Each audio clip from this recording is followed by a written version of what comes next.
bersama tim media Sekolah Indonesia Jeddah. Inilah Ngobras, ngobrol santai. Halo, selamat datang di Ngobras. Kali ini kita bakal ngebahas berbagai kasus yang sedang viral dan menjadi banyak sekali perbincangan hangat di media sosial, terutama yaitu Loli ataupun kita bisa sapa sebagai Laura ataupun Nikita Mirzani. Dan kasus-kasus ini bukan hanya menarik perhatian publik aja, tapi juga mengangkat banyak isu sosial dan budaya yang benar-benar kita harus cermati, dan terutama parenting, kesehatan mental, dan pembawaan emosi yang masuk ke dalam ranah media sosial. Dan kali ini juga kita akan menjelajahi bagaimana media sosial berperan aktif dalam penyebaran informasi yang begitu cepat dan juga banyak sekali menciptakan opini publik begitu. Sekarang kita saat ini sudah bersama Bu Santi, yaitu guru BK Sekolah Indonesia Jeddah. Gimana Ibu, kabarnya sehat? Alhamdulillah. Alhamdulillah sehat ya Bu ya. Nah, menanggapi kasus yang lagi marak terutama ke ranah media sosial ini, bagaimana Ibu tanggapannya? Ya, baik. Terima kasih, Bu Mirna. Kalau dari yang tadi pengantar yang disampaikan Bu Mirna ya, kita bisa lihat ada beberapa hal yang perlu kita cermati. Yang pertama adalah di sini ada hubungan antara ibu dan anak dan orang tuanya. Kemudian ada penggunaan sosial media dan juga ada ekspresi seorang remaja dengan memanfaatkan sosial media. Yang pasti ini sangat berhubungan ya, relate sekali, apalagi mungkin usianya si anak ini di usia remaja ya, di usia yang mungkin sebagian besar murid SIJ juga pada usia tersebut. Nah, kalau kita lihat di sini ya, ada hubungan orang tua dan anak yang harus diselesaikan atau dibahas ya, dengan memanfaatkan sosial media. Kita memang tidak bisa memungkiri ya bahwa 60% masyarakat Indonesia itu memanfaatkan sosial media. 60% dari total populasi, dari bayi sampai orang tua, 60% diantaranya menggunakan sosial media, dari sekitar 70-an% yang menggunakan internet. Nah, kemudian remaja termasuk jumlah yang paling banyak menggunakan sosial media. Kalau kemarin secara sekilas ya, saya di kelas itu mencoba mengecek melalui menu digital well-being ya, dan parent control di handphone anak-anak sebelum ada kebijakan pembatasan handphone di sekolah ya. Di situ bisa dilihat bahwa siswa kelas 8, 9 ya, SMP itu terekspos dengan handphone, gadgetnya, kalau dihitung rata-rata hariannya itu mulai dari 3 jam sampai 12 jam per hari. Ya, mungkin kalau dari rata-ratanya sekitar 6 sampai 7 jam per hari. Itu hampir sama ya dengan rata-rata penggunaan sosial media masyarakat Indonesia di tahun 2023. Nah, dengan tingginya angka exposure ya, atau pemanfaatan sosial media di kalangan siswa-siswi SIJ, kemudian kita juga lihat apa sih isinya, apa sih yang terjadi, apa yang hangat, apa yang menjadi isu di sosial media. Tentunya pasti anak-anak juga melihat itu, dan kemudian bisa jadi inspirasi, ya, betul. Atau bisa jadi pelajaran. Nah, bisa jadi inspirasi artinya mendorong mereka juga untuk melakukan hal yang sama, mengekspresikan perasaannya, kekesalannya, kemarahannya, kekhawatirannya di sosial media. Dan ini memang terjadi ya, sudah terjadi pada beberapa anak kita. Kemudian juga yang terlihat ya, kalau memang mereka tidak punya ruang untuk berdiskusi dengan orang tua, ini menjadi tadi ya bahan inspirasi dan juga kalau bisa menjadi bahan diskusi dengan orang tua, itu bisa menjadi pelajaran yang bermakna ya bagi hubungan antara anak dan orang tua. Berarti untuk penggunaan media sosial itu juga sangat penting ya Bu, apalagi kalau misalnya anak-anak zaman sekarang kan sangat pengalihan isu mereka kayak pembawaan emosi, misalnya lagi kesel atau lagi marah atau lagi sedih kan mereka langsung ke tuntutan pertama yang mereka cari adalah media sosial, selain karena mungkin mereka lagi sedang tidak baik-baik saja dengan kedua orang tua mereka gitu ya Bu ya.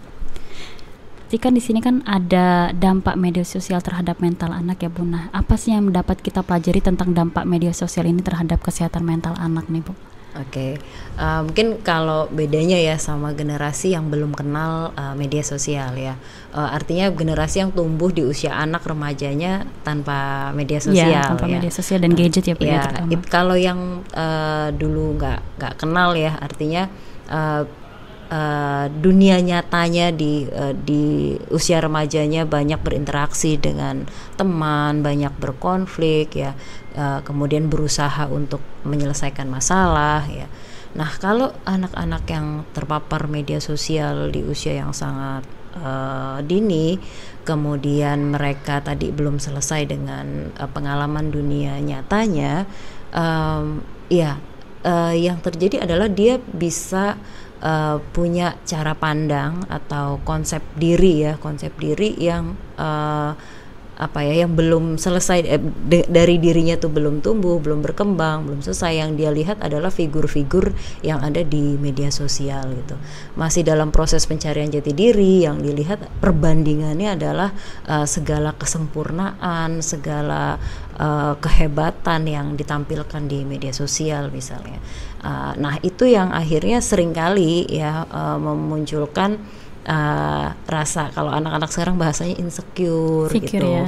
Rasanya selalu kurang, rasanya dia tidak cukup berharga karena selalu membandingkan atau melihat hal-hal yang jauh lebih hebat di media sosial seolah-olah dirinya nggak berharga karena dia belum selesai untuk menemukan hal-hal yang bernilai, hal-hal yang berharga dari dirinya.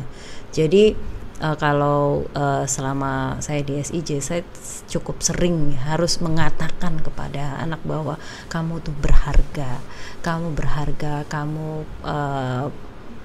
bernilai ya, bahwa bukan sekedar validasi dari orang, dari lingkungan, dari yang menentukan dirimu berharga gitu.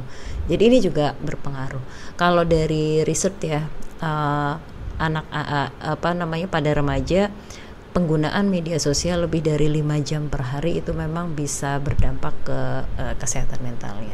Karena memang ya Bu, betul sekali kalau media sosial itu tidak sepenuhnya itu baik, tidak sepenuhnya juga jahat. Jadi tergantung kitanya ya Bu ya, gimana mencari informasi di media sosial. Karena kalau bisa sih anak-anak remaja harus diterapkan namanya diet media ya Bu ya, untuk membatasi hal-hal berbau media sosial. Sebenarnya kita nggak bisa bilang jangan sosmedan gitu ya. Betul. Artinya gini, sebenarnya media sosial itu netral sifatnya ya. Yang punya kontrol itu kita ya.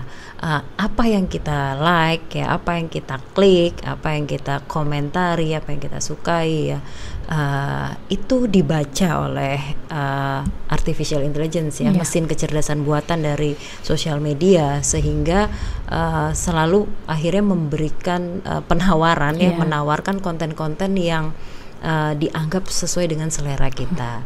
Nah, jadi kalau misalnya, artinya gini, ada mungkin konten-konten yang menstimulasi anak remaja menjadi konsumtif, menjadi materialis gitu ya. Tapi juga ada banyak konten yang menginspirasi, edukasi juga ya. Edukasi, meningkatkan skill ya, menjadi inspirasi untuk jadi versi diri yang lebih baik gitu. Itu kan juga ada. Terkait anak-anak yang memang harus membatasi penggunaan media sosial juga, ini karena ada juga nih cara mengedukasi anak tentang konsekuensi nih Bu, misalnya yang terjadi ketika tindakan mereka yang viral di media sosial. Misalnya mereka melakukan suatu tindakan ini, pasti kan ujung-ujungnya mereka ke ranah media sosial. Nah, itu gimana cara mengedukasi tentangnya? Kalau ada plus pasti kan ada minusnya Bu. Konsekuensi yang terjadi itu bagaimana tuh Bu ketika anak-anak melakukan hal itu? Iya. Ya, ini seringkali ya, Iya, betul.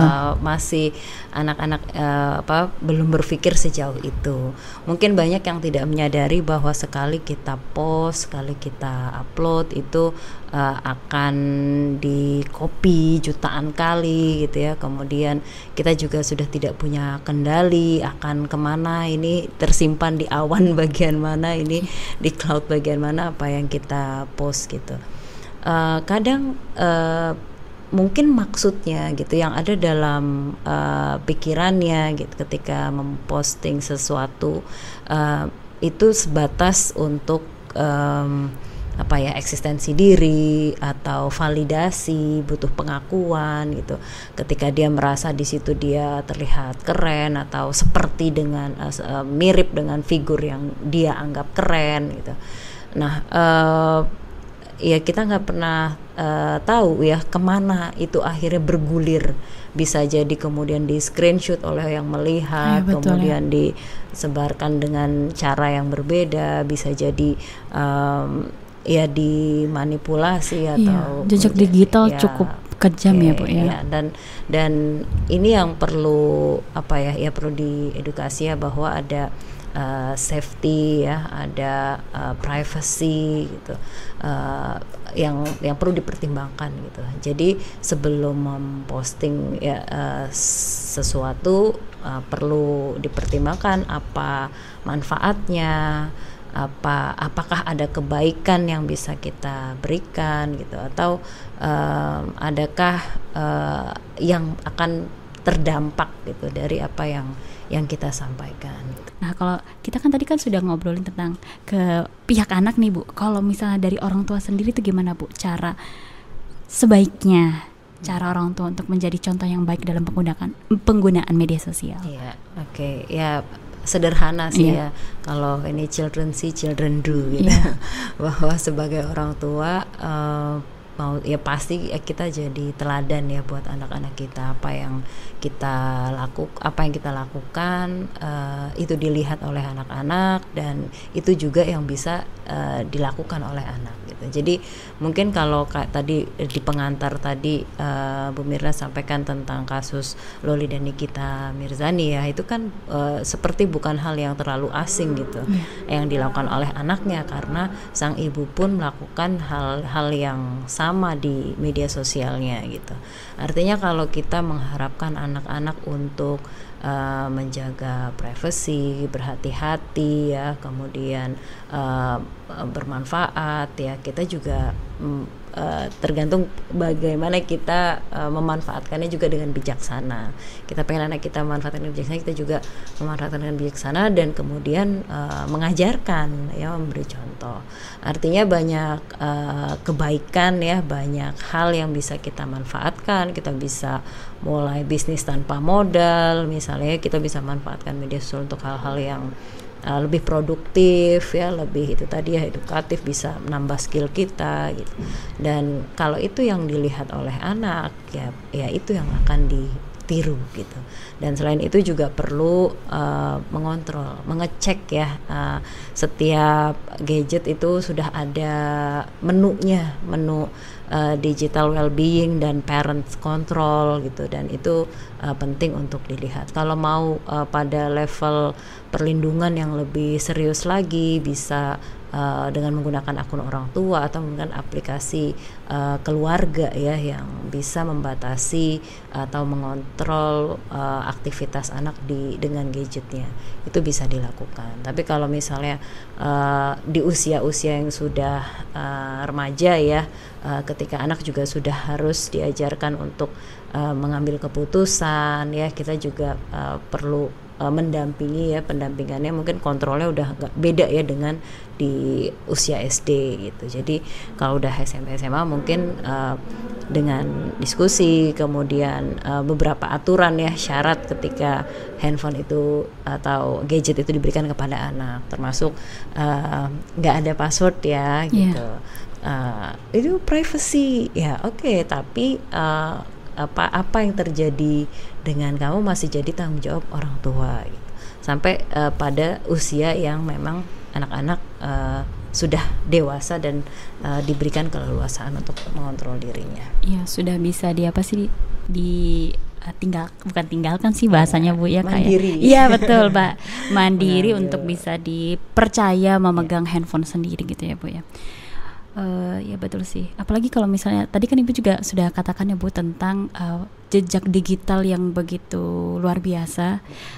Kalau bisa dilihat dari Loli atau Laura ini kan jadi bahan cemooh ya Bu bagi publik, terus juga jadi bahan bercandaan dan segala macam. Itu pasti kan sangat apa ya Bu, sangat menguras tenaga ya untuk membalikan atau misalnya mengembalikan posisi yang apa ya bahasanya tuh kayak mengembalikan citra baik ya Bu, karena memang sudah gambaran di media sosial ya seperti itu, dia keras, dia istilah kasarnya kurang baik dan segala macam. Nah itu emang istilahnya sangat kurang baik gitu ya jadinya.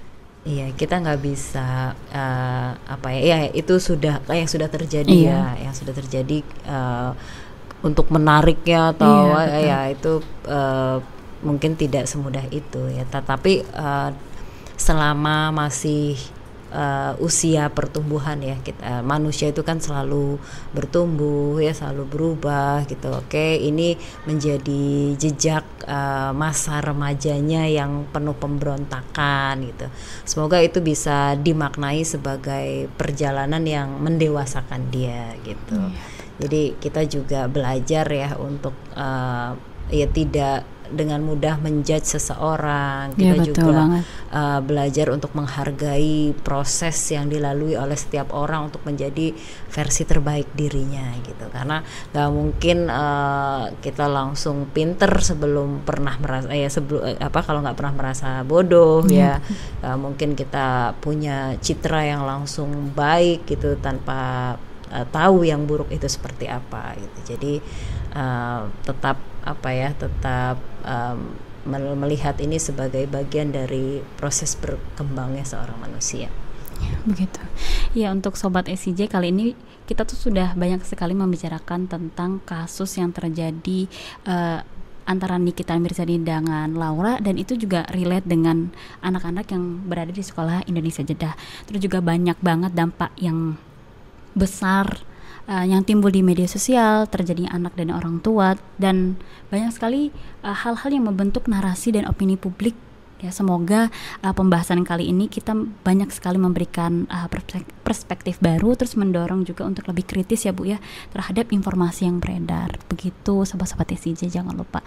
Jadi mungkin pembahasan kali ini cukup sekian Bu. Terima kasih banyak atas edukasi. Semoga sobat-sobat SCJ di luar sana dapat mendapatkan motivasi serta arahan yang baik, dan juga aware terhadap diri sendiri sama media sosial, begitu ya Bu ya. Baik, kalau gitu kami juga pengen mendengar pendapat teman-teman ataupun sobat SCJ. Jangan ragu untuk memberikan pandangan ataupun komentar sobat SCJ di berbagai platform, mungkin di YouTube, di Instagram ataupun di TikTok. Jadi kami berharap dan kami juga mendengarkan keluh kesah dari sobat-sobat SCJ yang ingin ini ya Bu ya, kayak berkomentar juga terhadap kasus ini terutama di media sosial, begitu. Baik, terima kasih buat sobat SCJ yang sudah mendengarkan. Terima kasih juga Bu Santi sudah memberikan arahan, motivasi dan edukasi kepada sobat SCJ. Kalau gitu jaga diri dan tetap peka terhadap isu-isu penting di sekitar kita. Terima kasih. Dadah.